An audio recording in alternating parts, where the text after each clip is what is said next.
welcome to Reality Forward. This is Depth Camera Central Volume 25, and we've gone through all kinds of different types of sensors in the first 24 volumes: vertical cavity surface emitting lasers, time of flight sensors, infrared barrage jamming, infrared flood emitters. We have all different types of technologies that are being utilized in machine learning algorithms all over the world, and we focused on a lot of different things, but today I want to come back to something that's very important to me specifically, and that we use in the military, is radiometric thermal imaging. Now, defining these ambient and or temperature analysis systems is very, very important, and the difference between this and many other cameras, number one, is temperature analysis, or radiometric thermal imaging, measures the temperature of a surface by interpreting the intensity of the infrared signal reaching the camera.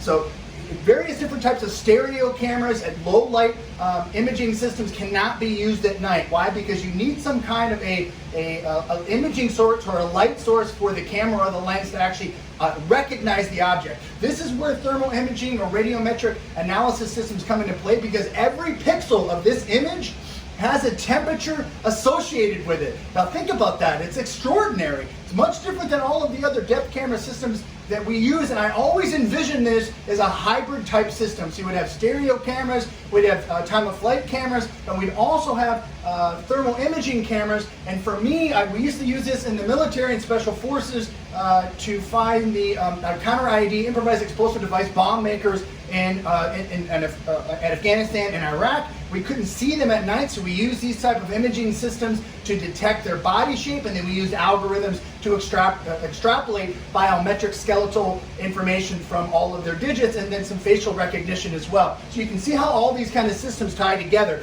Now the major advantage of this for me is we come back to critical infrastructure, so data center maintenance, electrical substations, all kinds of drone technology. If we're looking, I'll give you an example. Let's say we have an imaging system, just normal cameras looking at a skid shipping out to a data center. So we look at the DC bus that's shifted 5 or 6 millimeters. We can catch that in machine learning algorithms. But what we can't not catch is stuff that is generating exothermic heat when the system is in operation. So inverters, rectifiers, switchgear, ATSs, STSs, batteries, electrochemical systems. We're looking at polycarbonate cover cases. We want to identify the pixel changes and variation and deviation in individual temperatures of an entire image. And then we can overlay that on top of a 3D generated point cloud, either 2, 3, 4, 5, 6, or 9 different cameras. So you can have all these different pieces of infrastructure in a modeling system, and is taking this and overlaying an inference model where all the temperature analytics for all of these systems are being identified and flagged per pixel. That's incredible. It's transformative on another level. And again, I come back to the hybrid type systems that we're going to have to utilize, and the addition of these type of radiometric thermal imaging devices, to me, it's not only applicable in security and surveillance, which is where it's mostly been used in the past, but also we can look at the current pandemic. So in medical institutions, in hospitals, even in travel, at airports and train stations, we're starting to see these kinds of radiometric imaging devices implemented, because it can show whether or not you are infected, if you have an elevated temperature. I've always asked myself, why haven't we been using these? I've been here for 40 years. We're just starting to use them now in all these places. But again, in security and biometrics, it's been a very common utilization. But in electrical inspections, I come back to this with data center, we use these systems and we go out and we have to manage this, we have to deploy everything, we have to fall under the NFPA 70E for EEW safety permitting. You have to open up the equipment and the infrastructure. You got to scan this with an image.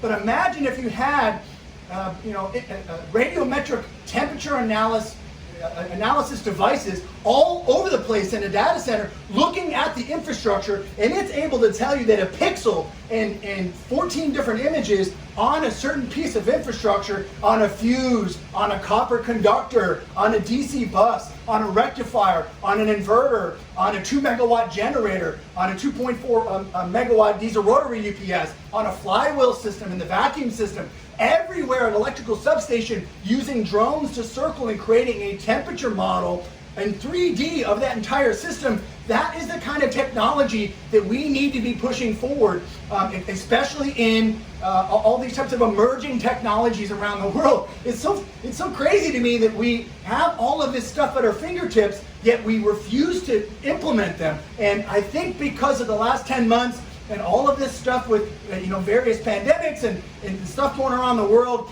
you're going to start seeing these things accelerated in their deployments, mainly because of safety.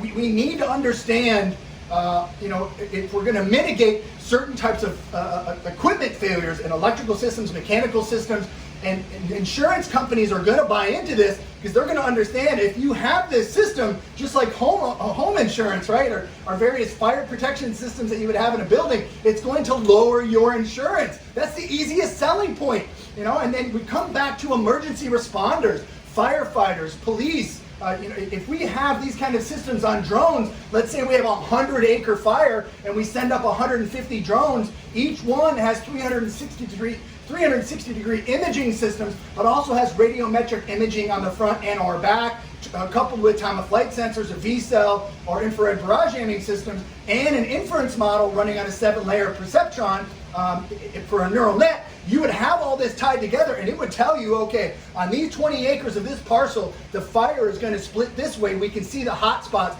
These are the areas you want to drop your water in, and we're analyzing and estimating on a probability that if you do that, the fire will be extinguished within 24 to 36 hours, and we'll save 600 acres from being burned. These are just simple implementations, simple thought processes. Use your imagination. Think about how we can structure this technology and deploy it appropriately. It's so fascinating, which is why I always come back to this Depth Camera Central series. This is volume 25. I'll keep going. I'll come back on volume 24.5 for the calibration of different types of 3D sensors, the Azure V4. I'll walk you through all that. I'll come back and step it. But I was really fascinated with this morning. I had an epiphany, and I wanted to show you radiometric analysis of using thermal cameras. And again, this is a $130 camera. This is not an exponentially expensive application to design, implement, and deploy as a proof of concept. And every single company in the world that is doing electrical infrastructure, data center maintenance,